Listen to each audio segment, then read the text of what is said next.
¿no? Generalmente, generalmente la hemorragia digestiva de origen varicel secundaria a una hepatopatía crónica está asociada también a una coagulopatía, ¿no? No se olvide de eso. ¿Qué quiere decir? Que un paciente que presenta una hepatopatía crónica como la cirrosis hepática presenta una complicación secundaria a la hipertensión portal, que es la presencia de las varices esofágicas. Estas varices esofágicas pueden llegar a romperse, a lesionarse y provocar una hemorragia o sangrado digestivo alto. Y a eso, si nosotros sumamos la coagulopatía del paciente que presenta una cirrosis hepática, pues sin lugar a duda, la hemorragia digestiva tiene un alto riesgo o una alta probabilidad de mortalidad en un paciente, como ya habíamos mencionado, que sea cirrótico y que tenga coagulopatía, ¿no? Entonces, esa es dentro de de las causas más frecuentes por una hepatopatía crónica. Las hemorragias digestivas altas de origen no varicel corresponden a las provocadas por enfermedad ulceropéptica o las hemorragias de origen ulcerativo, en donde la úlcera ha provocado una lesión de los vasos sanguíneos que se encuentran a nivel de la submucosa y de la mucosa gástrica, ¿no? De la gástrica, de la duodenal. Estas úlceras pépticas pueden sangrar y también en este caso presentar una hemorragia digestiva alta. Igualmente, dependiendo del sitio de la úlcera, de la extensión de la úlcera, estas hemorragias también pueden llegar a provocar un colapso circulatorio en el paciente, es decir, un shock de origen hemorrágico o un shock hipovolémico provocado por una hemorragia digestiva. En este caso, por de origen ulcerativo, ¿no? No se olvide también que podemos encontrar úlceras a nivel duodenal. Las úlceras duodenales son úlceras más sangrantes que las úlceras gástricas, ¿no? De las úlceras pépticas. ¿Cuál es la razón? La razón es que no se olvide que al duodeno se desembocan los conductos que provienen del páncreas, el conducto de Wilson, por ejemplo, y los conductos que derivan del hígado, ¿no? Entonces, como estos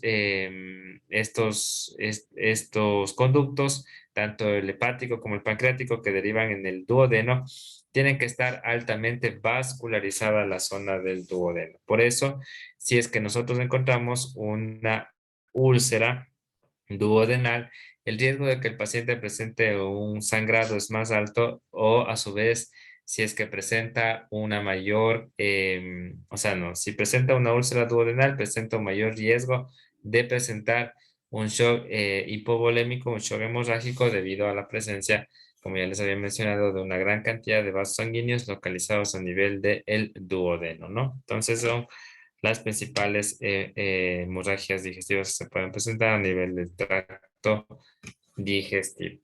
Entonces, de manera general, ¿cómo se define una hemorragia digestiva alta? Se define por la existencia de un punto sangrante localizado entre el esfínter esofágico inferior y el ángulo de Treitz. En otras palabras, lo que ya les había mencionado, todo lo que sangra por encima del ángulo de Treitz que se encuentra ubicado anatómicamente en la segunda porción del duodeno corresponde a una hemorragia digestiva, a una hemorragia digestiva alta. Esta hemorragia puede proceder del propio tubo digestivo o de estructuras adjacentes que vierten su contenido hemático al espacio comprendido entre los puntos referidos, como por ejemplo el caso de una fístula aortodigestiva o un aneurisma disecante en la aorta. Pero estos ya acá son casos muy extremos y muy infrecuentes, ¿no? Una fístula aortodigestiva significa que existe una comunicación directa entre la aorta y el tracto digestivo, que puede ser a nivel duodenal, a nivel gástrico o por la presencia de un aneurisma disecante de la aorta, que también podría provocar en este caso una hemorragia digestiva alta. Pero son causas poco frecuentes o causas raras, ¿no? Muy bien, dentro del tratamiento tenemos que tener en cuenta, como ya les había mencionado, que la hemorragia digestiva le puede llevar a un paciente a una situación crítica en el momento de abordarlos estos pacientes en la emergencia, debido a que si la hemorragia es masiva, el paciente fácilmente puede caer en un shock hipovolémico o un shock hemorrágico, ¿no? Por la pérdida de un volumen sanguíneo considerable. Entonces, un paciente con hemorragia digestiva alta puede fácilmente caer en un estado de shock, ¿no? Entonces, ¿cuáles son las medidas generales y el tratamiento en urgencias que nosotros vamos a tener con estos pacientes. La colocación del paciente en decúbito supino en situación de Trendelenburg, si está en estado de shock. Si presenta vómitos, se coloca al paciente en decúbito lateral izquierdo para evitar la broncoaspiración. Ustedes eso ya saben, ¿no? Si el paciente está en estado de shock, se administra oxígeno mediante mascarilla tipo Venturi al 30%. Es decir, debemos asegurar una adecuada oxigenación tisular y para ello le administramos al paciente oxígeno suplementario.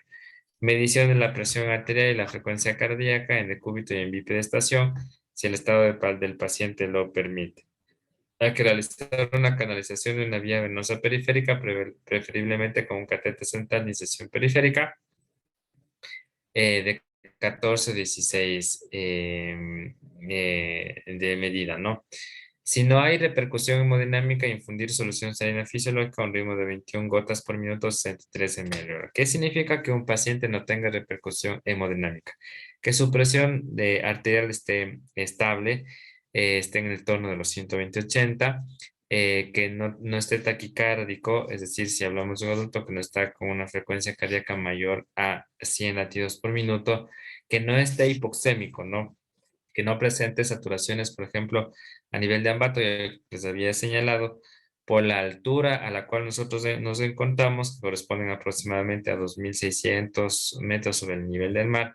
Nuestro nivel de saturación en el pulso oxímetro corresponde al 92%. Si tenemos un paciente con una saturación de oxígeno menor al 92%, pues establecemos que el paciente tiene o algún grado ya de hipoxia, ¿no? Entonces, y eso también nos puede indicar que el paciente ya tiene una alteración en su función hemodinámica o en su hemodinamia. El estado de conciencia también es fundamental dentro de la valoración del estado de shock de un paciente. Las alteraciones del estado de conciencia pues nos indican también que existe una repercusión hemodinámica importante en estos pacientes. Y otro dato también importante que nosotros tenemos corresponde a la diuresis. Por eso es muy importante un paciente en condiciones críticas que inicialmente puede ingresar a las áreas de cuidados críticos de la emergencia o ya directamente a las áreas de cuidados intensivos o cuidados intermedios, por ejemplo, de medicina interna. Los pacientes deben tener colocada una sonda vesical para la cuantificación de su diuresis e ir verificando cómo van los gastos urinarios. Porque, como ya les había mencionado, la diuresis es un dato muy importante en el caso de estar disminuido, en el caso de estar alterado, en el cual nos indica que el paciente tiene, en este caso, una alteración de su hemodinamia, ¿no?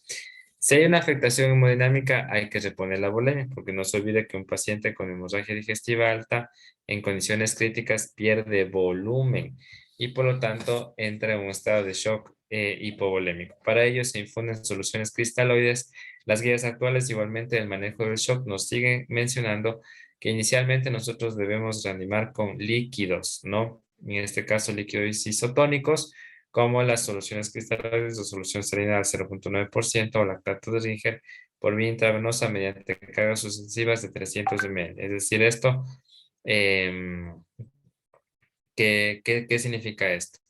Bolos de 300 mililitros en 300 mililitros hasta la desaparición de los signos de hipoperfusión periférica y alcanzar una presión arterial sistólica superior a los 100 milímetros de mercurio y una diuresis de al menos 30 ml por hora. Por eso no se olviden que es muy importante que nosotros tengamos en los pacientes un control sobre su diuresis, ¿no? Es recomendable ajustar la reposición de las necesidades en cada caso ya que una excesiva expansión plasmática podría favorecer la recidiva de la hemorragia, especialmente en pacientes con hemorragia digestiva alta varicos, por el que no se tiene un adecuado control sobre la presión portal.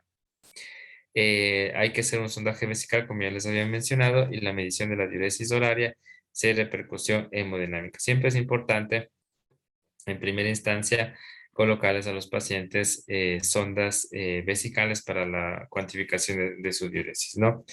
Y ya enseguida, si nosotros vemos que nuestro paciente está con signos de shock hipovolémico, es decir, está hipotenso, taquicárdico, hipoxémico, con alteración del estado de conciencia y tiene un bajo gasto urinario, significa, chicos, que el paciente ya está ingresando en un estado de shock hipovolémico o shock hemorrágico. Entonces, Obviamente, dentro de las medidas iniciales de reanimación están los líquidos, como los habíamos hablado, con los cristaloides o con el lactato de Ringer, pero a la par nosotros ya debemos ir solicitando al banco de sangre de 2 a 4 unidades de Matías previa extracción para realizar tipificación sanguínea y pruebas cruzadas.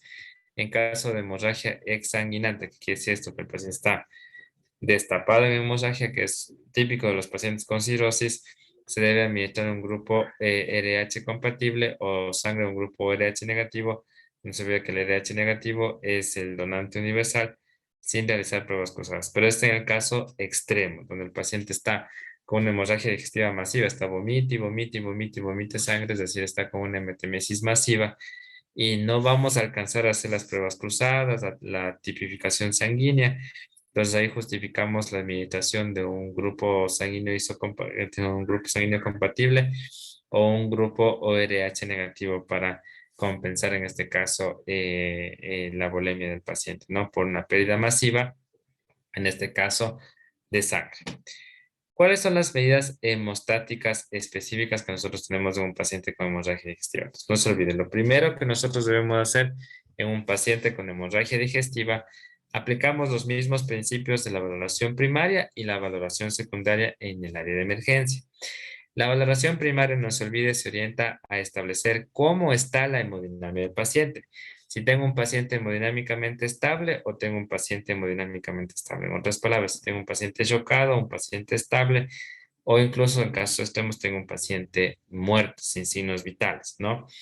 Entonces, dentro de la valoración primaria en el área de emergencia, para identificar cómo se encuentra la hemodinamia del paciente, nosotros tenemos en este caso ya la respuesta para las acciones iniciales, ¿no? Porque no se olvide que para la evaluación primaria en las diferentes, en las áreas de emergencia, nosotros también tenemos que aplicar medidas iniciales para solventar en este caso la emergencia que corresponde a un shock hipovolémico o un shock hemorrágico. Entonces ya le canalizaremos 2 vías, le mandaremos solución salina a chorro, buscaremos en el banco de sangre preparar concentrados de glóbulos rojos hemocompatibles o RHs negativos en el caso de una hemorragia exsanguinante o masiva, ¿no? Dentro de los tratamientos específicos tenemos la endoscopia terapéutica. Los métodos hemostáticos que pueden ser térmicos, mecánicos o por inyección de sustancias. ¿Qué quiere decir esto? Por medios térmicos hay un método que se llama electrocoagulación de las hemorragias, ¿no? Mecánicos, por ejemplo, el famoso uso de las bandas, las bandas de la ligadura para las varices esofágicas, o por inyección de sustancias que corresponde a la inyección de adrenalina, que se instila directamente en la mucosa y en la submucosa de la parte afectada para inducir vasoconstricción y a través de esta vasoconstricción se trate de solucionar en este caso la hemorragia, ¿no? Están indicados ante una lesión sangrante que presenta una hemorragia activa, a chorro o babeante. Esto igual lo identifica el gastroenterólogo endoscopista mediante la realización de su endoscopia. Un vaso visible o un coágulo íntimamente adherido a la lesión. Si fracasa el tratamiento endoscópico inicial, debe consultarse con un cirujano de manera precoz porque muy probablemente el paciente necesita una intervención quirúrgica. Dentro de la cirugía, en caso estemos, como ya les había mencionado, si bien cada caso debe ser individualizado y abordado de forma multidisciplinaria entre el gastroenterólogo, entre el cirujano y los radiólogos intervencionistas, para valorar una probable embolización arterial percutánea, la valoración quirúrgica debe considerarse en los siguientes casos, ¿no? Cuando tenemos un paciente con una hemorragia masiva, un shock refractario, ya le hemos pasado líquidos, ya le hemos pasado sangre, ya le hemos pasado solución salina, lactato de Ringer, 3, 4 concentrados de glóbulos rojos y el paciente sigue chocado, sigue hipotenso, sigue taquicárdico, sigue hipoxémico, sigue con alteración del estado de conciencia, pues podemos definir en este caso que el paciente presenta un shock refractario. Entonces, como presenta un shock refractario, en este caso ya podemos optar por una opción quirúrgica de ser factible y el paciente no presente contraindicaciones. Y siempre y cuando el riesgo de practicar una cirugía no supere al riesgo de no practicarla. ¿Sí me hago entender? Si hay un alto riesgo de la intervención quirúrgica, pues preferible no la aplicamos, porque igual el riesgo de mortalidad del paciente es alto. Cuando hay un fracaso del segundo intento de endoscopia terapéutica para cohibir la hemorragia, o cuando hay recidivas hemorrágicas una vez valorado un segundo intento de endoscopia terapéutica. También habíamos mencionado que una de las opciones terapéuticas para el manejo en la fase aguda de la hemorragia digestiva alta masiva corresponde a la radiología vascular intervencionista. Esta opción debe considerarse en forma consensuada atendiendo a la situación clínica del paciente, su patología asociada y la experiencia y disponibilidad para realizar esta técnica en el centro en el cual se encuentran abordando los pacientes, ¿no? Entonces, dentro de eso, de las medidas específicas para el manejo de una hemorragia digestiva masiva. En una hemorragia, como ya les había mencionado, la hemorragia digestiva alta puede ser de origen varicial y origen no varicial. Vamos a ver cuáles son las recomendaciones que nosotros tenemos en este caso para una hemorragia digestiva alta provocada por varices esofágicas. Hemos mencionado que dentro de nuestro medio, las varices esofágicas son causadas principalmente por una hepatopatía crónica debido a un mecanismo fisiopatológico crónico igualmente por el cual el paciente presenta una hipertensión portal. ¿Qué significa la hipertensión portal? Que la presión de la vena porta está aumentada y esta presión aumentada en la vena porta pues nos ha generado la presencia de estas varices a nivel del esófago que en algún momento pueden llegar a ser tan tortuosas, tan frágiles o fiables que logran romperse y el paciente entra en una hemorragia digestiva alta de origen varicel. Esta es una hemorragia sumamente masiva, se considera que en aproximadamente 30 minutos, dependiendo de los casos moderados o severos, un paciente pudiese llegar a perder toda su volemia, absolutamente toda su volemia. Por lo tanto, una hemorragia digestiva alta de origen varicial tiene un alto riesgo de mortalidad. Y como ya les había mencionado, también existe un alto riesgo de mortalidad si nosotros le sumamos al paciente una alteración, chicos, en este caso, de la coagulación, es decir, de una hepatopatía. No se olvide que los factores de la coagulación vitamina K dependientes se producen precisamente en el hígado, ¿no? ¿Cuáles son esos factores? El factor 2, el factor 7, el factor 9 y el factor 10. Son cuatro factores de la coagulación que se están produciendo a nivel hepático. Por lo tanto, si yo tengo un paciente con una hepatopatía crónica, con cirrosis hepática, con fallo, la cirrosis hepática, ustedes saben que se divide en Child-Pugh-A, Child-Pugh-B, Child-Pugh-C, y que me define la severidad de la cirrosis, ya tengo yo un paciente con coagulopatía por una alteración de los factores de coagulación vitamina K dependientes, que no se olviden son el 2, el 7, el 9 y el 10. A ver, Nati nos hace la siguiente pregunta. Dice, buenas noches, en caso de hemorragia digestiva alta parcial, ¿cuántos paquetes globulares deberíamos pasar al paciente para reponer el volumen?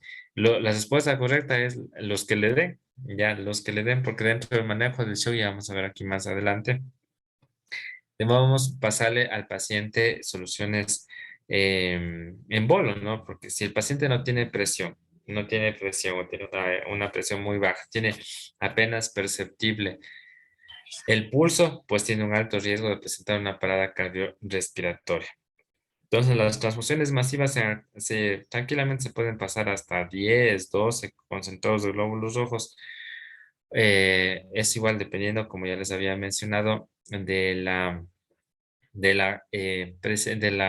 disponibilidad a nivel del banco de sangre. Pero no se olviden también que existe un riesgo muy importante, ustedes ya saben eso, que si nosotros le administramos al paciente concentrados de glóbulos rojos de manera masiva, obviamente pueden desencadenarse reacciones cruzadas. Así, las pruebas cruzadas hayan resultado ser negativas, las reacciones cruzadas pueden llegar a presentarse, aunque con mínima incidencia o con mínima intensidad, pero pueden estar presentes en una transfusión masiva, es decir, que le vamos a pasar al paciente muchísimos concentrados de glóbulos rojos. El riesgo también de coagulación intravascular diseminada es alto por esta incompatibilidad por los diferentes serotipos hematológicos, ¿no?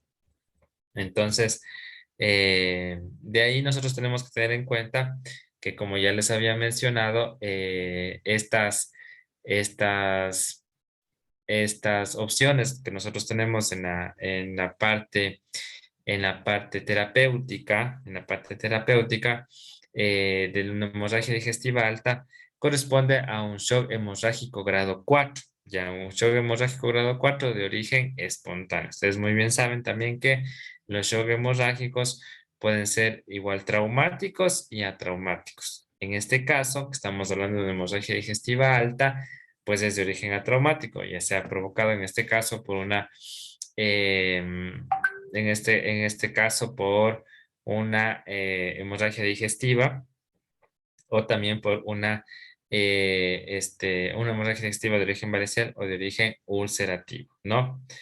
Muy bien, dígame, Jen. Hola, Doc, buenas noches.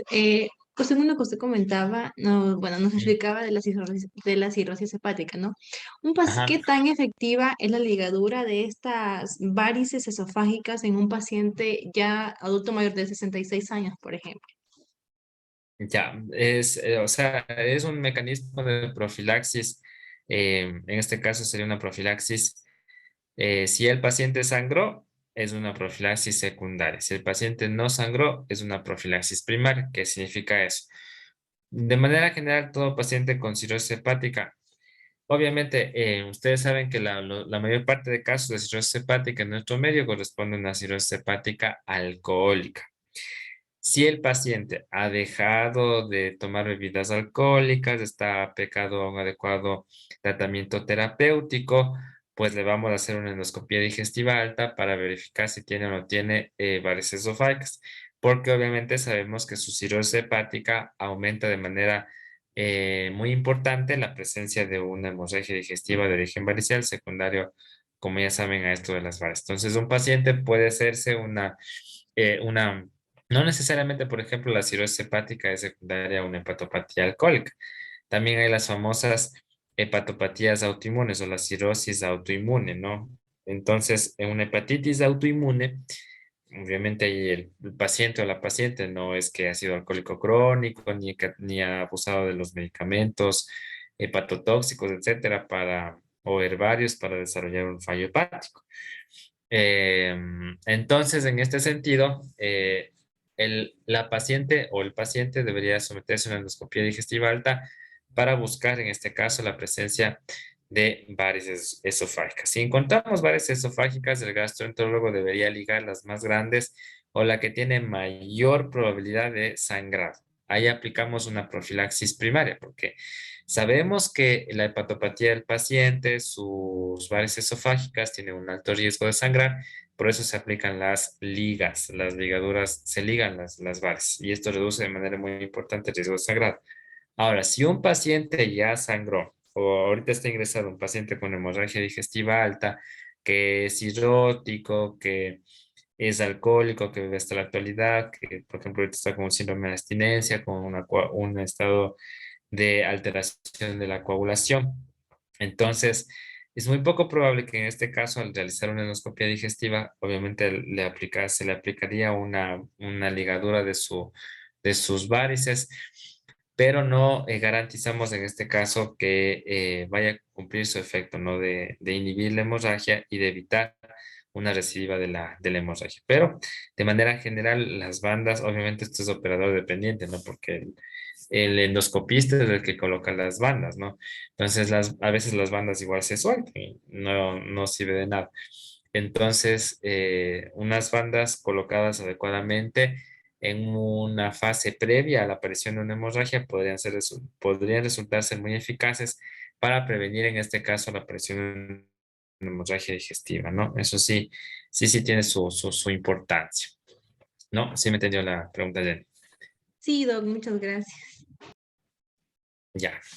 Entonces no se olviden, ¿no? O sea, siempre es importante realizar la endoscopia. Igual aquí valoramos, como ya habíamos dicho, el riesgo-beneficio. Entonces, si usted tiene un paciente alcohólico crónico que acude con encefalopatía hepática, que tiene coagulopatía, que tiene trombocitopenia, tiempos prolongados, que tiene igualmente una anemia severa secundaria a su hemorragia digestiva alta que en ese momento cursa, con una hemorragia digestiva de origen varicial. Entonces, la probabilidad igual de nosotros realizar una endoscopía y que se complique al momento de realizarla y se apliquen los métodos terapéuticos, en este caso corresponden a las ligaduras, no van a modificar de manera muy importante o de una manera muy trascendental el pronóstico del paciente. Entonces ahí tampoco decimos que no hacemos nada. No, sí hacemos por el paciente, pero le aplicamos solamente el tratamiento clínico y no hacemos un tratamiento invasivo, que en este caso corresponde a una endoscopia digestiva alta para tratar de ligar los vasos que se encuentran en este caso sangrantes. Y entonces decimos que en la hemorragia digestiva alta por varices esofágicas, el tratamiento con fármacos vasoconstrictores debe iniciarse tan pronto como sea posible, bien durante el traslado del paciente al hospital o a su llegada al servicio de emergencias o urgencias. Aunque la terlipresina es un fármaco vasoconstrictor, es el único fármaco vasoactivo que ha demostrado reducir la mortalidad en ensayos clínicos frente al placebo, no hay diferencias en cuanto a su efectividad hemostática y la seguridad entre la terlipresina y la somatostatina. Y se opone lo siguiente, y se dispone de los siguientes fármacos. Nosotros no tenemos la terlipresina. ¿Cuál es la dosis de la terlipresina? Viene en ampollas de 1 miligramo. Se administra en bolo intravenoso cada 4 horas en dosis inicial que varía en función del peso del paciente. Por ejemplo, 1 miligramo para pacientes de menos de 50 kilos, 1,5 miligramos para pacientes de entre 50 y 70 kilos y 2 miligramos para pacientes que pesan más de 70 kilos. Hasta conseguir 48 horas sin sangrado, posteriormente se continúa con 1 miligramo cada 4 horas por vía intravenosa hasta, em, hasta que se termine el tratamiento, me dicen, ¿no? Está contraindicada en pacientes mayores de 70 años y en aquellos con shock séptico, asma bronquial, insuficiencia renal crónica, insuficiencia respiratoria, embarazo y lactancia. Debe utilizarse con precaución la terlipresina en caso de hipertensión arterial, insuficiencia cardíaca congestiva o antecedentes de enfermedad vascular periférica, cerebral o coronaria. Asimismo, hay que tener precaución con su extravasación, ya que puede provocar necrosis de la piel circulante, por lo que se prefiere que la terlipresina sea administrada por una vía gruesa, que en este caso corresponde a una vía venosa central, ¿ya? La somatostatina, o los análogos de la somatostatina, como el famoso octreotide, si han de haber escuchado que nosotros sí tenemos octreotide en el Cuadro Nacional de Medicamentos Básicos, y obviamente siempre que esté en el stock del hospital, podemos también administrar al paciente. Se administra en dosis de 250 microgramos en bolos intravenosos seguidas de una infusión de 250 microgramos por hora durante 5 días. Para ello se diluyen 6 miligramos, es decir, un vial de 6 miligramos o 2 viales de 3 miligramos en 500 ml de solución salina fisiológica al 0,9% y se infunde a un ritmo de 7 gotas por minuto o 21 ml por hora. La utilización adicional de bolos intravenosos de 250 microgramos por hora o el incremento de la infusión intravenosa al doble de la dosis estándar, es decir, 500 microgramos por hora, están indicados en caso de hemorragia relevante y cuando la endoscopia digestiva alta precoz evidencia un sangrado activo o existen datos clínicos analíticos de recidiva, es decir, que el paciente vuelve a sangrar, o de persistencia de la hemorragia, ya que se ha demostrado que logra un mayor control del sangrado y reduce la mortalidad. Antes del inicio del tratamiento con la somatostatina y para contrarrestar el efecto emetizante de esta, debe administrarse metoclopramida, ampollas de 10 miligramos en dosis de 10 miligramos por vía intravenosa y puede repetirse para cada 8 horas. El efecto más importante que nosotros tenemos en este caso de la somatostatina sobre una hemorragia digestiva alta de origen varicial es la disminución de la hipertensión portal. Debido a que al bajar nosotros los niveles de la presión de la vena porta, vamos también en cierto sentido a tratar de inhibir la hemorragia o cohibir la hemorragia que está pasando porque estoy, en otras palabras, cerrando la llave de paso. ¿Cuál será la llave de paso? Darle un análogo de la somatostatina para que la presión de la vena porta también se reduzca y como se reduce la presión de la vena porta, también se reduce la presión a nivel de las varices y en algo puede ayudar a inhibir el sangrado, ¿no? Que es una parte de los tratamientos clínicos que frecuentemente se administran en pacientes que presentan una hemorragia digestiva alta de origen varicial. Y no se olvide que los análogos de la somatostatina son emetógenos. ¿Qué quiere decir esto? Que pueden provocar el vómito en los pacientes, por lo que se puede administrar un antiemético que en este caso corresponde a la metoclopramida, 10 miligramos, y se le puede administrar cada 8 horas. ¿Qué pasa con los IVPs en las hemorragias digestivas de origen varicial? Los IVPs o los inhibidores de bomba de protones, ejemplo clásico el omeprazol, no deben utilizarse conjuntamente con la somatostatina o análogos, ya que esto origina una inhibición del ácido gástrico comparable a aquellos, ¿no? Entonces, no combinamos. Si usted sospecha más que la hemorragia del paciente es de origen varicial, no le vamos a dar inhibidores de bomba de protones, en este caso, en otras palabras, no le vamos a dar omeprazol, sino le voy a dar un análogo de la somatostatina, que en este caso corresponde al octreotide. Y por otro lado, si usted sospecha que la hemorragia digestiva del paciente es de origen ulcerativo por enfermedad ulceropéptica, ahí sí ya no preferimos el uso de los análogos de la somatostatina, sino ya directamente administramos a los pacientes los inhibidores de la bomba de protones, ¿no? Si me hago entender. Otros recursos hemostáticos que nosotros tenemos en los pacientes con hemorragia digestiva alta. Tenemos el taponamiento esofágico. Esto es igualmente un procedimiento invasivo, un procedimiento endoscópico o terapéutico intervencionista mediante la aplicación de una sonda de balón de Sense Taken Blackmore. Es un método transitorio de control de la hemorragia por varices esofágicas que está indicado cuando fracasa la administración de vasoconstrictores y hemorragias exsanguinantes. ¿Qué quiere decir esto? Que el gastroenterólogo trata de colocar en el sitio del sangrado un balón inflable, o sea, un balón y se infla para que el balón ejerce en este caso la función de hemostasia, de compresión, hasta que se formen coágulos y de esta manera se cohiban las hemorragias, ¿no? Puede ser una de las opciones terapéuticas, ¿no? Prótesis metálicas autoexpandibles se consideran en la actualidad una alternativa al taponamiento por la sonda balón. Esclerosis transendoscópica de las varices. Esta es la esclerosis, el método que utilizamos en este caso, el frío, ¿no? Ligadura transendoscópica por las varices, que son las más utilizadas. Debe considerarse el procedimiento endoscópico de lesión en hemorragia por varices esofágicas frente a la escleroterapia. Y la derivación percutánea portosistémica intrahepática o derivación portosistémica intrahepática transyugular mediante la colocación de un stent por vía transyugular. Esto igualmente le correspondería al cirujano vascular. Constituye la terapia de rescate frente a la cirugía ante el fracaso del tratamiento combinado farmacológico endoscópico.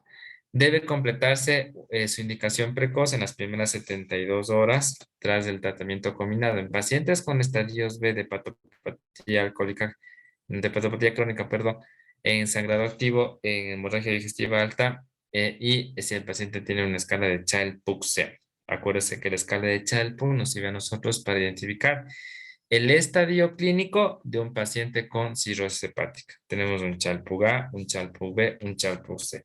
Desde afectación leve, afectación moderada, hasta afectación severa en el Child-Pugh-C. En el Child-Pugh-C es realmente un paciente con cirrosis hepática catalogada ya o catalogado ya en un Child-Pugh-C, pues presenta un alto riesgo de mortalidad.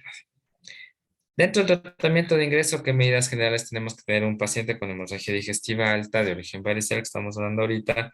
Un reposo absoluto en cama, una dieta absoluta, es decir, le vamos a dejar en NPO, mientras persista la inestabilidad hemodinámica, es decir, la hipotensión, la taquicardia, la hipoxemia, la intolerancia oral y los efectos de la anestesia tópica requeridas para la endoscopia digestiva alta.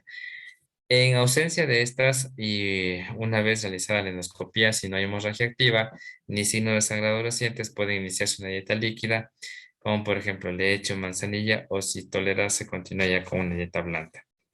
Infusión de solución glucosalina a razón de 2.500 en 24 horas, modificando igualmente el tipo de solución y la cantidad según la enfermedad de base asociada y el estado del paciente. Obviamente vamos a hacer un control hemodinámico del paciente. Generalmente estos pacientes si no ha logrado darse su ingreso a las áreas de medicina interna o y más aún en la unidad de cuidados intensivos, estos pacientes deben estar continuamente o permanentemente monitorizados, porque a través de la monitorización continua de sus signos vitales yo me voy a asegurar una correcta evaluación subsecuente, ya es una evaluación secundaria, terciaria, cuaternaria, etcétera, etcétera, porque le seguimos en este caso valorando al paciente. Hay que hacer una medición de la presión arterial y de la frecuencia cardíaca después de cada manifestación espontánea de sangrado. Hay que hacer enemas de limpieza cada 24 horas, anotando las características de las heces. Si se trata de una sospecha de una hemorragia digestiva alta, se realiza un enema de limpieza en el momento del ingreso y a las 12 horas y después repetir cada 24 horas. Transfusión de unidades de Matías, que es lo que ustedes nos preguntaban. Su indicación se realiza de forma individualizada y depende del valor de la hemoglobina, la actividad del sangrado, la edad del paciente y la patología asociada, especialmente si es un paciente cardiópata, neumópata o con una enfermedad cerebrovascular. Por norma general, la transfusión se debe establecerse con criterios restrictivos, una vez estabilizado el paciente y controlada la hemorragia. Así, en pacientes estables sin patología asociada, debe indicarse la transfusión de en valores de hemoglobina iguales o inferiores a 7 gramos por decilitro para mantener unas cifras entre 8 y 9 gramos por decilitro. No, entonces no se olvide eso. ¿Qué quiere decir esto? Si nosotros tenemos un paciente con una hemorragia digestiva alta de probable origen varicial y le necesitamos transfundir concentrados de glóbulos rojos para justificar esa transfusión sanguínea, la hemoglobina al menos debe estar en un valor menor a 7 gramos por decilitro. No, no se olviden, la hemoglobina debe estar a un valor menor a 7 gramos por decilitro. Medicación habitual del paciente. ¿Qué nos dice aquí? Se añaden al tratamiento siempre por vía parenteral, es decir, por vía intravenosa, porque el paciente lo voy a dejar en NPO.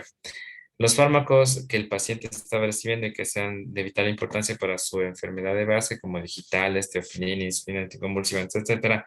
Igualmente, dada la situación de la hipovolemia, debe valorarse la supresión transitoria durante el episodio agudo de fármacos hipotensores o tal vez depresores de la contractilidad miocárdica, como los betabloqueantes, el verapamil, el diltiazem, o su condición cuando sea posible, por otros que no, ¿dónde se va esto?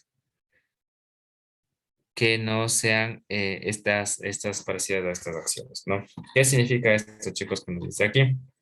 Que nosotros podemos, en este caso, transfundir a un paciente, en este caso que se encuentre bajo una condición de un shock hipovolémico, un shock hemorrágico, en este caso por varices esofágicas, pues en este sentido podemos nosotros administrar, como se menciona aquí, concentrados de glóbulos rojos y eso se debe igualmente justificar. O sea, ¿por qué el banco de sangre me va a pedir, pero por qué me está pidiendo sangre sin hacerles pruebas cruzadas? Porque es para un paciente que está en estos momentos de un shock hemorrágico, en un shock hipovolémico, en grado 4, y si no le solventamos su hemodinamia, pues el riesgo de mortalidad del paciente es alto, ¿no? Esas consideraciones tenemos que tener en cuenta y no se olvide que siempre pensamos en transfundir un paciente o una paciente adulto cuando sus valores de hemoglobina estén por debajo de 7 gramos por decilitro. Y más aún si hay signos de sangrado, si hay epistaxis, si hay hematuria, si hay cualquier indicio clínico, en este caso de que existe una pérdida sanguínea y el paciente esté en los límites inferiores en este caso de su hemoglobina, que corresponden a los 7 gramos por decilitro, pues decidimos ya transfundir al paciente, ¿no? Muy bien. ¿Qué más decíamos aquí? Ahora vamos a hablar del tratamiento farmacológico específico. Una hemorragia digestiva alta por úlcera péptica o lesiones agudas de la mucosa gástrica. Entonces, ahí vamos y el otro espectro. Habíamos dicho que un espectro de las hemorragias digestivas corresponde a la de origen varicial, por varices esofágicas. Y por otro lado, también tenemos hemorragias digestivas que pueden ser provocadas por úlceras. Y hay que tener en cuenta, cuando hablamos de úlceras, que por ejemplo un tumor gástrico ulcerado puede debutar en este caso como una hemorragia digestiva. Se le hace una endoscopía y el gastroenterólogo endoscopista se topa con un tumor gástrico, con un cáncer gástrico. Entonces, en este caso, claro que existe de base una erosión de la mucosa, de la submucosa, del estómago, del duodeno, en este caso, que son los principales sitios donde se presentan estas úlceras pépticas, se genera el daño y el paciente empieza a sangrar. No se olvide, úlceras duodenales son las más sangrantes debido a la hipervascularidad que contiene el duodeno. Entonces, ¿qué nos menciona aquí? En los últimos años se viene demostrando la eficacia de altas dosis de inhibidores de bomba de protones. Recuerden que en las hemorragias digestivas altas de origen varicial no utilizamos en este caso los IDPs, como en este caso el omeprazol, pantoprazol y esomeprazol, administrados por infusión intravenosa continua frente a la clásica dosis estándar por bolo intravenoso. Su administración frente a una hemorragia digestiva alta reduce la proporción de pacientes con estigmas de hemorragia activa y reciente. Se ha demostrado que la infusión alta de dosis de omeprazol, amiren a dosis de 80 miligramos por bolo intravenoso, seguido de una infusión continua de 8 miligramos por hora, antes de la hemorragia digestiva alta, acelera la resolución de los signos de sangrado y reduce la necesidad de tratamiento endoscópico, disminuyendo asimismo la estancia hospitalaria. No obstante, existe cierta controversia sobre el inicio de esta estrategia terapéutica, a pesar de ser costo efectiva, en aquellos casos en donde la endoscopia digestiva alta se va a realizar precozmente. Por la alta probabilidad de administrar más dosis de las estrictamente necesarias a pacientes que no van a tener una hemorragia activa ni signos mayores de hemorragia reciente, si la endoscopia revela lesión con sangrado activo o signos mayores de sangrado reciente como un vaso visible o un coágulo adherido después del tratamiento hemostático, debe continuarse durante 72 horas la infusión intravenosa de altas dosis de inhibidores de bomba de protones, ya que reduce sustancialmente el riesgo de resangrado. Si por el contrario no existen signos de sangrado activo o el paciente está estable, la infusión de altas dosis de IVPs puede en este caso suspenderse. ¿Qué es lo que puede utilizarse? El omeprazol. Ya ustedes saben muy bien que el omeprazol viene en ampollas de 40 miligramos. Se le da una dosis inicial de 80 miligramos con un bolo intravenoso, con lo que se diluyen dos viales en 100 ml de solución salina al 0.9% y se infunden en 20 minutos. Esa es la dosis de carga de, en este caso, el omeprazol, ¿no? No se olvide, la dosis inicial es de 80 miligramos. Posteriormente se administra el omeprazol por vía intravenosa continua, una dosis de 8 miligramos por hora, es decir, 192 miligramos en 24 horas durante 72 horas. Para ello se diluyen 100 miligramos, es decir, 2.5 viales en 250 ml de solución fisiológica al 0.9% y se infunden a un ritmo de 7 gotas por minuto o 21 ml hora. Una vez transcurridas 72 horas de la infusión continua del omeprazol, si la endoscopía derecha se detecta un sangrado activo o reciente, o una vez se ha desaparecido el efecto anestésico local, aparece nuevamente el dolor, por el cual la paciente vino a la consulta o el paciente vino a la consulta y se debe en este caso replantearse el uso del omeprazol, cápsulas de 20 y 40 miligramos, se administra por vía oral en dosis de 40 miligramos cada 12 horas en las primeras 2 semanas y 40 miligramos por 24 horas durante las siguientes 6 semanas. Como alternativa puede utilizarse al pantoprazol, que a la final corresponden a la misma familia de los inhibidores de la bomba de protones. Entonces, con el pantoprazol tenemos ampollas de 40 miligramos en dosis de 80 miligramos o dos viales en bolo intravenoso, seguida de infusión intravenosa continua de 8 miligramos por hora, para lo cual se diluyen 192 miligramos por 24 horas durante 72 horas. Para ello se diluyen 100 miligramos, 2.5 viales en 250 cc de solución salina al 0.9% y se infunde un ritmo de 21 ml por hora. Una vez transcurridas 72 horas de infusión continua, si la endoscopía está muy prolongada, pues podemos optar por estas opciones, ¿no? Una vez desaparecido el efecto anestésico local utilizado para la hemorragia digestiva alta, en caso de ausencia de dichos signos, se administra pantoprazol comprimidos de 20 y 40 miligramos por vía oral en dosis de 40 miligramos cada 12 horas durante las primeras 2 semanas y 40 miligramos cada 24 horas durante las siguientes 6 semanas. Este fármaco carece de interacciones en el repuesto de los inhibidores de bomba de protones y tienen con determinados fármacos como la carbamazepina, el diazepam, la fenitoína, la teofilina y la cafeína. Asimismo, como alternativa puede utilizarse el esomeprazol viales de 40 miligramos, igualito que el omeprazol. Dosis inicial igualmente de 80 miligramos en bolo intravenoso, seguida de una infusión continua que corresponde a 8 miligramos por hora, es decir, 192 miligramos en 24 horas durante las 72 horas. Para ello se diluyen 100 miligramos, es decir, 2,5 viales en 250 cc de solución salina 0,9% y se infunde igualmente a un ritmo de 7 gotas por minuto o 21 ml por hora. Una vez transcurridas 72 horas de infusión continua, si la endoscopia detecta sangrado activo reciente o una vez que ha desaparecido el efecto anestésico local de la hemorragia digestiva alta, en causa de la ausencia de dichos signos, se administra el omeprazol, comprimidos de 20 y 40 miligramos por vía oral, en dosis de 40 miligramos cada 12 horas durante las primeras 2 semanas y 40 miligramos cada 24 horas durante las siguientes semanas.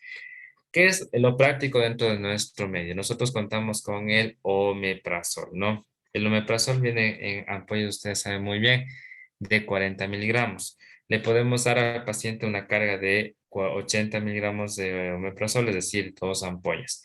Y luego, posteriormente, usted le va a dejar una infusión continua para 8 miligramos por hora. La literatura menciona que para esto se debe realizar la administración de 2 ampollas, es decir, de 80 miligramos en 250 cc de solución salina al 0,9% y se infunde a un ritmo de 21 ml hora. ¿Por qué hago esto, chicos? ¿Por qué les hago hincapié a esto?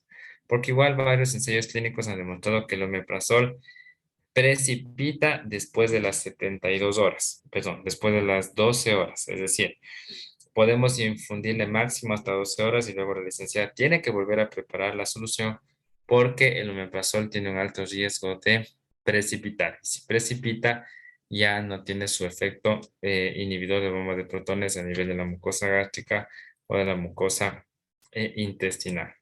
Si me hago entender eso, por eso igual les menciono que el omeprazol se administra a un ritmo de 21 ml de hora. Si ya ustedes tienen una parte muy lejana donde no se puede utilizar o tener acceso a una bomba de difusión continua, pues lo que vamos a hacer en este caso es igualmente administrarle bolos de 192, 192, en este caso, de manera paulatina, ¿no? Pero ese es el asunto en hemorragia digestiva alta de origen ulcerativo, ¿no? ¿Qué pasa, chicos, en hemorragia digestiva alta en pacientes con una hepatopatía crónica? Ya hemos dicho, uno de los factores de riesgo más importantes para que un paciente desarrolle una hepatopatía, que la hepatopatía crónica desarrolle una hemorragia digestiva es por la presencia de las varices esofágicas, ¿no? Además del tratamiento con los inhibidores de bomba de protones, en el caso de una hemorragia digestiva alta no varicosa, o el tratamiento vasoconstrictor y antibiótico antes descrito se procede de la siguiente forma. Administración de enemas de limpieza con lactulosa, para lo cual se diluye una solución de 200 y 800 ml que contienen 10 gramos por 15 ml. Cada 12 a 24 horas, para lo que se añaden 350 ml de agua o 150 ml en 500 gramos de lactulosa. Después de iniciar la dieta líquida, se administra lactulosa por vía oral en dosis de 30 ml o 20 gramos cada 8 horas, o el lactiol en sobres de 10 gramos, en dosis de 2 sobres o 20 gramos cada 8 horas por la misma vía. Estas dosis se modifican en la cantidad necesaria para garantizar 2 o 3 deposiciones diarias. En cuanto a la corrección de la coagulación, no se puede establecer una recomendación general respecto al manejo de la coagulopatía y la trombocitopenia propias de los pacientes con hepatopatías crónicas, como en este caso estamos analizando la cirrosis hepática, ¿no? Entonces ellos presentan cirrosis, encefalopatía hepática, coagulopatía, trombocitopenia y esto de manera indudable altera el pronóstico de un paciente. El tiempo de protrombina y el INR generalmente están desplazados o están elevados en el paciente. Son buenos indicadores de grado de coagulopatía y riesgo de presencia o de residual del sangrado. Actualmente no se contempla el uso sistemático de la vitamina K, por lo que su administración, igual que las plaquetas del plasma fresco congelado, debe establecerse de forma individualizada. El plasma leucodeplecionado se administra en dosis de 10 ml por kilogramo de peso por vía intravenosa y la vitamina K 10 miligramos, en una dosis de 10 miligramos cada 24 horas por vía intravenosa o subcutánea. Asimismo, si se considera necesidad de administrar plaquetas, se transfundirá una unidad cuando el recuento plaquetario sea menor a 50.000 plaquetas. No hay evidencia para recomendar la administración de ácido tranexámico o del factor combinante 7 activado. ¿Ya? ¿Qué quiere decir esto, chicos? Que en un paciente con una hepatopatía crónica puede presentar algunas complicaciones. Dentro de ellas, una encefalopatía hepática. ¿Por qué se presenta la encefalopatía hepática? En la encefalopatía hepática de un paciente cirótico existe un sobrecrecimiento bacteriano de las bacterias que son comensales del mismo tracto intestinal. Y estas empiezan a producir mayores cantidades de amonio y amoníaco. El amonio y el amoníaco ya no son eliminados, sino se quedan dentro del contenido, en este caso, intracelular, podríamos decirlo así, y por lo tanto el paciente realiza una encefalopatía metabólica por amonio. ¿Cómo se llama esa encefalopatía? Encefalopatía hepática hiperamonémica. ¿Qué significa esto? Que el paciente presenta alteración del estado de conciencia secundario a la presencia de una elevación de la concentración del amonio en sangre, y esto es secundario a un sobrecrecimiento bacteriano a nivel intestinal provocado por una encefalopatía hepática. Entonces, por esto, el tratamiento de una encefalopatía hepática corresponde a la catarsis. ¿Qué es la catarsis? Tengo que hacerle al paciente hacer la deposición de 3 a 4 deposiciones en 24 horas. Para ello les administramos a los pacientes, como dice aquí, lactulosa, pero a veces ni la lactulosa ya les hace efecto a los pacientes, ¿no? Y obviamente valoramos cómo está la hemodinamia del pacientito, ¿no? ¿Qué nos dice aquí? Otra medida sobre que debemos considerarnos en pacientes con hepatopatía crónica con o sin ascitis es la profilaxis antibiótica con una cefalosporina de tercera generación como la ceftriaxona en dosis de 1 o 2 gramos cada 12 a 24 horas. En estos pacientes no se recomienda el tratamiento con la IVPs a largo plazo, ya que incrementan el riesgo de peritonitis bacteriana espontánea, encefalopatía hepática y la mortalidad. De ser necesario, se administrarán a la mínima dosis posible y durante un periodo de tiempo no superior a los 10 años, ¿no? Pacientes con hemorragia digestiva alta sin tratamiento antitrombótico. ¿Qué significa esto? Es aconsejable interconsulta un hematólogo. Hay que diferenciar si el tratamiento anticoagulante es con dicumarínicos o con nuevos anticoagulantes directos. Los pacientes en tratamiento con dicumarínicos se emplea, si presenta hemorragia digestiva y valores supraterapéuticos del INR, se recomienda la corrección de la coagulopatía primero mediante la administración de vitamina K en ampollas de 10 miligramos por vía intravenosa y factores protrombínicos, o como segunda opción plasma leucodeplecionado hasta conseguir valores terapéuticos normales de los tiempos de coagulación. En pacientes con INR dentro de un rango terapéutico no hay evidencia sobre la utilidad de corregir la anticoagulación. Pacientes en tratamiento con anticoagulantes directos decimos que se suspende de forma transitoria. Puede considerarse el uso de concentrados de protrombina. En el caso del dabigatran, puede administrarse su antagonista específico que corresponde al lidarisumab en ampollas o viales de 50 ml con 2,5 gramos. Reintroducción del tratamiento con antiagregantes plaquetarios. Su reintroducción precoz disminuye el riesgo de muerte a causa cardiovascular sin aumentar de manera significativa el riesgo de resangrado. Si su indicación es por prevención primaria y no hay signos endoscópicos de hemorragia reciente, se puede reiniciar el tratamiento al alta. Es decir, por ejemplo, hay pacientes que vienen tomando ácido acetil salicílico, debutan con una hemorragia digestiva de origen balicial. Entonces, ¿qué le hacemos en este paciente? Pues no vamos a basarnos en el criterio en este caso en este caso, en la primera instancia, sino no en las valoraciones posteriores, ¿no?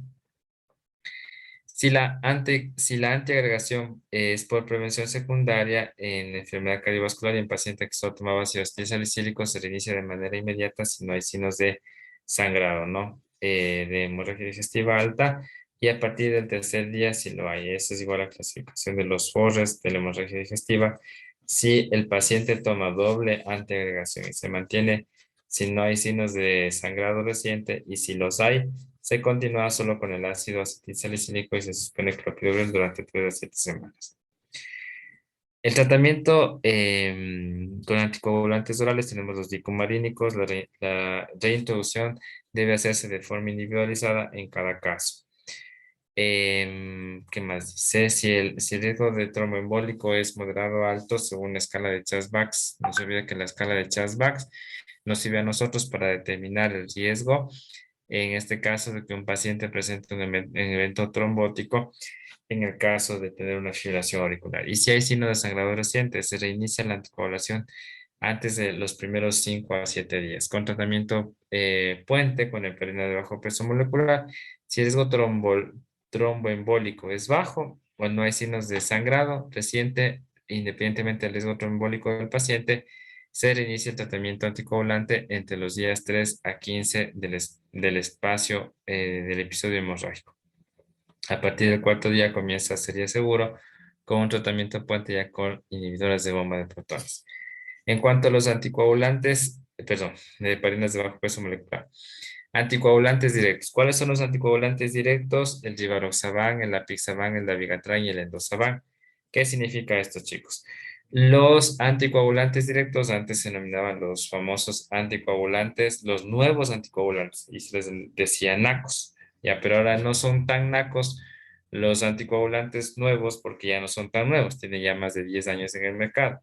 Por eso ahora se les colocó bajo la nomenclatura anticoagulantes directos. ¿Qué es un anticoagulante directo? Un anticoagulante directo es un fármaco como el divaroxaban, el apixaban, el dabigatran, el edoxaban, que inhiben una parte específica de la coagulación. En este caso, el divaroxaban XA inhiba el factor 10 activado.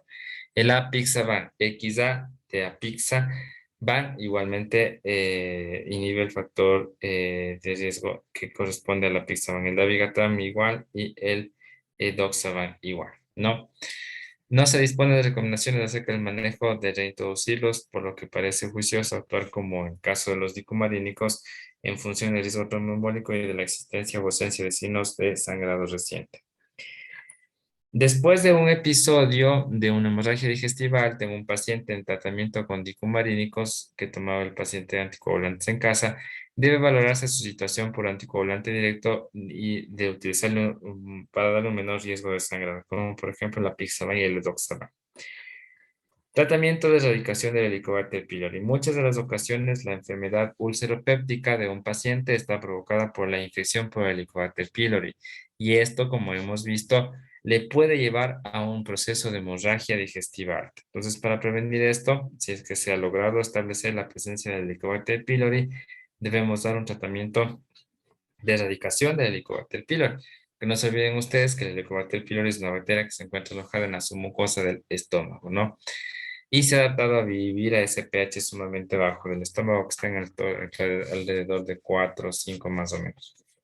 Entonces decimos aquí que en los pacientes que han sufrido una hemorragia digestiva hasta por úlcera séptica, la erradicación del Helicobacter pylori elimina prácticamente la posibilidad de recidiva hemorrágica. Así, una vez que el paciente tome la vía oral, se suspende la administración intravenosa de los inhibidores de bomba de protones y se instalan las siguientes fórmulas para erradicar el Helicobacter pylori. ¿Qué nomás podemos darle? Podemos dar inhibidor de bomba de protones más claritromicina, más amoxicilina, más metronidazol. Con MOIBP se puede utilizar, como es aquí, por vía oral el omeprazol, vienen en cápsulas de 20 a 40 miligramos. Pantoprazol, comprimidos de 20 a 40 miligramos. Y esomeprazol, comprimidos de 20 a 40 miligramos y dosis de 40 miligramos cada 2 horas durante 14 días. Y continuar con 40 miligramos cada 24 horas durante 3 semanas o más. Claritromicina, comprimidos y sobres de 500 miligramos, la dosis es de 500 miligramos cada 12 horas, igualmente por 14 días. La amoxicilina en comprimidos y sobres de 1 gramo, en dosis de 1 gramo cada 12 horas por vía oral durante 4 días. Y el metronidazol vienen comprimidos de 250 miligramos en dosis de 500 miligramos cada 12 horas por vía oral durante 4 días. Como IVP, se dice aquí, se utiliza cualquiera de los mencionados anteriormente por vía oral en dosis ya referidas durante 10 a 14 días. No se olvide que el tratamiento de erradicación del Helicobacter pylori sí es un poco alto en aquí, porque se puede dar en un periodo de 10 a 14 días. El subcitrato de bismuto en dosis de 240 miligramos cada 12 horas por vía oral durante 10 a 14 días. Podemos darle doxiciclina grajeas de 100 miligramos en dosis de 100 miligramos cada 12 horas durante 10 a 14 días. El metronidazol viene en comprimidos de 250 miligramos en dosis de 500 miligramos cada 12 horas por vía oral durante 10 a 14 días. Si se utiliza un preparado de cápsulas de 140 miligramos de subcitrato de bismuto, 125 miligramos de metronidazol y 125 miligramos de clorhidrato de tetraciclina, se administra 3 cápsulas cada 6 horas durante 10 días asociadas a los IVPs. Otra combinación de erradicación para el Helicobacter pylori corresponde al IVP más el subcitrato de bismuto, más la amoxicilina, más el levofloxacina. Esta es otra pauta alternativa que se administra igualmente durante 14 días. La dosis y la vía de administración de los 3 primeros ya se ha mencionado. El levofloxacino se emplea en 500 miligramos. Igualmente se le da cada 12 horas. También podemos dar al paciente IVP más claritromicina más levofloxacina. Son ya tratamientos de última generación. En la dosis referida durante 10 días, esta pauta está indicada tras el fracaso de cualquiera de las terapias cuádruples que incluya bismuto. La utilización del bismuto como integrante en el tratamiento erradicador del Helicobacter pylori puede originar al paciente confusión sobre la recidiva en su hemorragia digestiva cuando observe las heces de color negro verdoso por tinción de bismuto por el mismo motivo, si el paciente requiere la administración de hierro por vía oral y si debe advertir que también puede observar las heces de color negro o verdoso. Ya. ¿Qué quiere decir esto, chicos? Que cuando ustedes tengan una hemorragia digestiva de origen ulcerativo y se logre evidenciar la presencia, ya sea porque se le hizo al paciente una endoscopia digestiva y se logró evidenciar la presencia de Helicobacter pylori, es importante establecer un tratamiento de erradicación del Helicobacter pylori, porque el riesgo de resangrado o el riesgo de aumento de la extensión de la úlcera gástrica en el paciente es alto y por eso tenemos que tener en cuenta esto, ¿no? Por eso ahí aplicamos estos esquemas terapéuticos, ¿no? Muy bien. Y finalmente, chicos, vamos a hablar de la hemorragia digestiva media y baja, que realmente aquí no nos da mayor cosa porque no es tan frecuente, ¿no? En una hemorragia digestiva media y baja, decimos aquí que tradicionalmente se considera una hemorragia digestiva que era baja cuando la lesión causal está situada en cualquier tramo intestinal por debajo del ángulo de Treitz. No se olvide, todo lo que sangra por encima del ángulo de Treitz se llama hemorragia digestiva alta y todo lo que sangra por debajo del ángulo de Treitz se llama hemorragia digestiva baja. Actualmente con la llegada de la enteroscopia, del enteroscopio y la cápsula endoscópica, la hemorragia digestiva baja se define como el sangrado digestivo originado distalmente a la válvula ileocecal, ya que la hemorragia procede del intestino delgado o ha pasado a denominación hemorragia digestiva media. Dentro del tratamiento general en una hemorragia digestiva intermedio-baja decimos que si el paciente tiene criterios de inestabilidad hemodinámica, se instaura la misma pauta que ya vimos para una hemorragia digestiva alta e inestable, que es el ingreso a cuidados críticos, a cuidados intermedios o unidad crítica de la emergencia para su monitorización continua y para su manejo posterior. Si el paciente está estable, se indica lo siguiente, ¿no? Reposo absoluto o relativo según las características del episodio hemorrágico, de la patología asociada y del estado general del paciente. Dieta absoluta, es decir, le vamos a dejar en NPO, líquida o blanda, sin fibras según tolerancia y la gravedad de la hemorragia. Infusión salina de solución glucosada a razón de 1500 mililitros en 24 horas, modificado el tipo de solución y la cantidad según las necesidades hemodinámicas del paciente y la patología asociada. Suspender toda medicación que pueda empeorar la hemorragia, como antiinflamatorios no esteroideos, antiagregantes y anticoagulantes orales. Si la anticoagulación es imprescindible, se administra pérdida de bajo peso molecular por vía subcutánea, transfusión de Matías con carácter de urgente, perdón, con carácter general, cuando el valor de hematocrito sea menor al 27%, las cifras de hemoglobina sean iguales o menores a 7, ¿no? Como ya habíamos mencionado, transfundimos un paciente cuando sus valores de hemoglobina están menores a 7 gramos por decilitro, ¿no?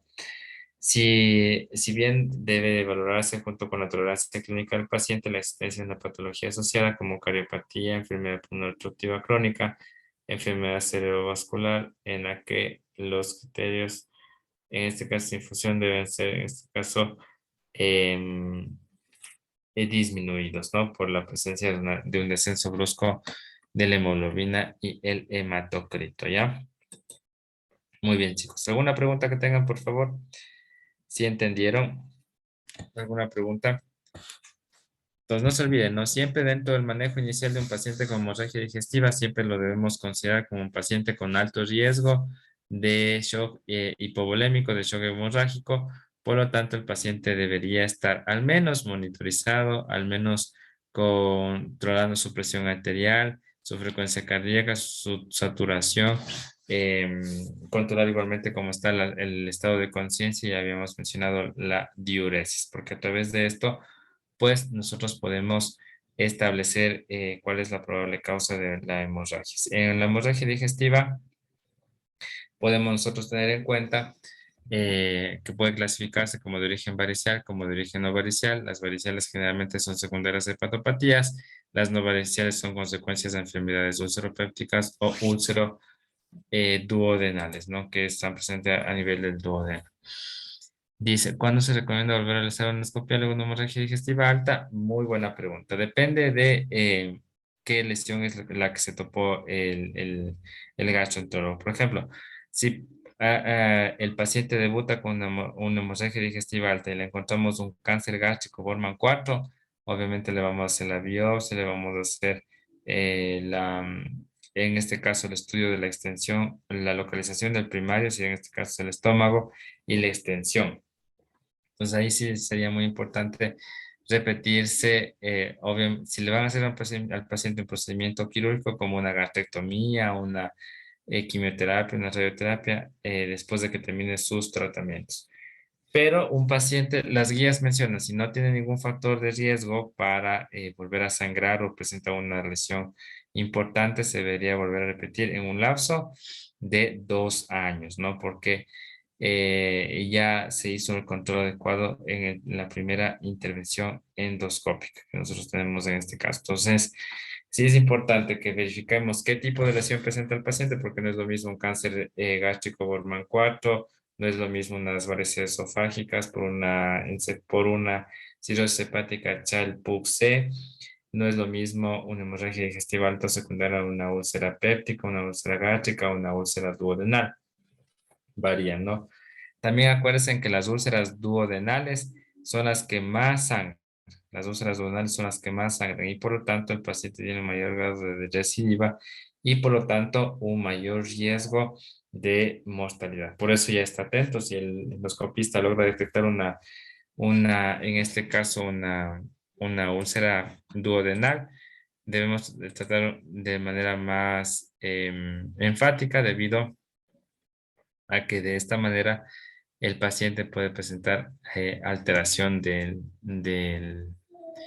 general de su estado hemodinámico, ¿no?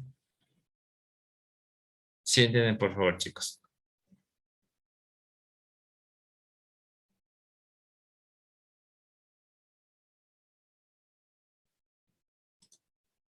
¿Alguna otra pregunta que tengan, por favor?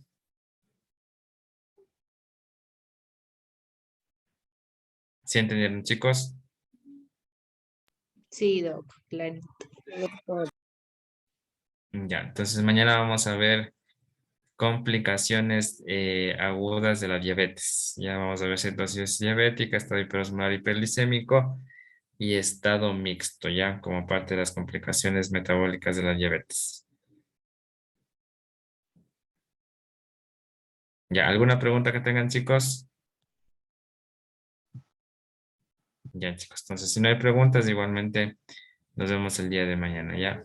Ya le comparto igual a Steffi los PDFs que quedaban pendientes. Porque esto ya le compartí a Steffi. Voy a compartir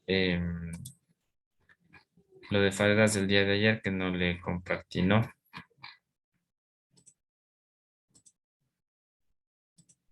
Ya, chicos, entonces nos vemos el día de mañana. Gracias, Doc. Gracias, Ya, doctor. chicos, nos vemos. Gracias, Cuídense doctor. mucho.